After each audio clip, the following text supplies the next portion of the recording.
In the month of July, investors have lost over $400 billion investing in Chinese companies due to current and future regulation scares from the Chinese government. What's up, everybody? Josh with the Market Hustle. Today we're going to talk about investing in Chinese companies and if they might be a good investment right now due to how beaten down the valuations have been. Let's go ahead and dive into the details and make a decision based on that. If you haven't heard already, there's been quite a bit of talk amongst investors talking about regulation, current regulation by the Chinese government, and future potential regulation from the Chinese government. Most recently, DD Global, a Chinese ride-sharing company, went public in the US and the NASDAQ and raised, I want to say, about $4 billion.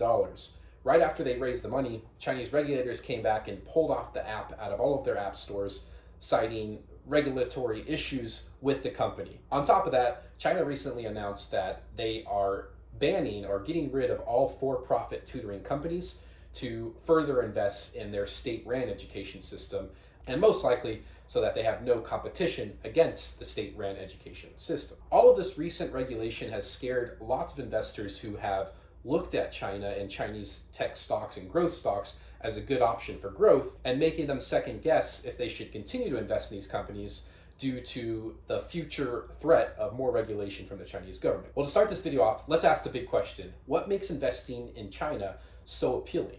Well, ultimately, they have one of the highest populations. Over, I want to say, 1.4 billion people live in China, and they have a tremendous amount of opportunity for growth, especially as they continue to industrialize and go from an emerging market into a global superpower. So there is a lot of opportunity when it comes to growth companies, tech companies, and just a bunch of other untapped markets in the Chinese economy that investors want to at least get a hold of or some sort of exposure to, because the growth potential in these sectors is exponential, especially with how many consumers are potentially in China as the economy continues to grow and as more opportunities become available in China. That's at least the expectation from investors of why they want to invest and get exposure into the Chinese market. Now, obviously, just based on this video, one of the biggest threats that remain to investing in Chinese companies is political regulation, not only from China, but also from the United States. Now, since July and this big regulation scare in China, the Chinese government has tried to reassure global financial firms that it is not trying to manipulate US stock markets and Chinese companies that are currently public in the United States, and also stated that Chinese authorities, according to this Wall Street Journal article, would carefully consider the market impact of policy changes before making them. So based on all of that, the big question many investors are asking is the reward of investing in Chinese companies and ideally the overall Chinese economy worth the risk for potential future regulation from China and from the United States. The SEC is looking at this pretty closely, as well as, of course, China, which is a communist regime, but has in recent decades, to an extent, become more open to the idea of private companies. So where we stand now is a bunch of Chinese companies have been beaten down in recent weeks due to the regulation scare. So this has opened up an opportunity for investors to potentially buy some Chinese stocks for a discount, especially since a lot of people have started to sell off Chinese stocks. So the big question becomes, are investors currently overreacting to the potential threat of future regulation or even the current regulation? Or are they not reacting enough? The truth of this all is that there's always some sort of political risk in most companies when you invest in them. I mean, even in the United States, currently Facebook, for example, has a lot of political risk, and a lot of investors are aware of this, with the US government coming in and adding more regulation or potentially splitting up their company, which remains a huge threat for Facebook and many other tech giants right now. So there's always some sort of political risk, whether it be domestically or if you're investing in international companies, internationally or globally. As I mentioned earlier, though, there is a lot of growth potential in China, especially as their economy continues to grow rapidly. So I think from an investor standpoint, the one question you want to ask yourself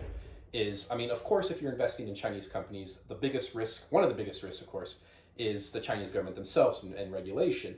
So I would say the one thing you want to ask, like when you're looking at specific companies, is how big of a threat is future regulation to the current company? Specifically, what I would look for is how has the company handled regulation in the past? Now, of course, a lot of this is going to be pretty unpredictable. As we mentioned, the Chinese government is a communist regime, so there's a threat for them coming in for whatever reason and shutting down any companies that they personally see as a threat. And I doubt investors are going to be that much of a concern when China is deciding to make one decision or another. My personal opinion is that if you want exposure into the Chinese economy, especially with that future growth potential, because it's really there, and the Chinese economy is predicted to overtake the US economy in regards to GDP growth and whatnot within the next decade. I mean, obviously, regulation could prevent that from ever happening if they keep coming in and interfering with the private market in the Chinese economy, but nonetheless, they still have 1.4 trillion people there, and their economy still seems to be chugging along, so there is a lot of potential there. So because of that,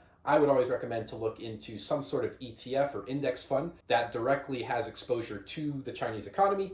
That way, you're diversified amongst a bunch of different Chinese stocks compared to trying to just pick one or two Chinese stocks, individual stocks. Although you might get lucky with one or two Chinese stocks, the regulation risk just remains too big of a risk, in my opinion, to go ahead and just invest all in one or two or three stocks. I would rather just be diversified amongst as many Chinese stocks as I could if I wanted exposure to the Chinese economy. That way, if a couple of companies get knocked out by the regulation, you'll still have a bunch of other companies to fall back on. So definitely do your research. That's what I would recommend looking into. What do you think is going to happen? Do you think investors are currently overreacting to this regulation scare? Or do you think they're underreacting? Do you think that the current sell-off hasn't justified the potential threat of regulation, especially with how much we've seen in the past month or so? Let me know in the comments. I'd love to hear what you guys think. Let me know if I've missed anything. I hope you enjoyed this video. I hope you found it informative, and thank you for watching.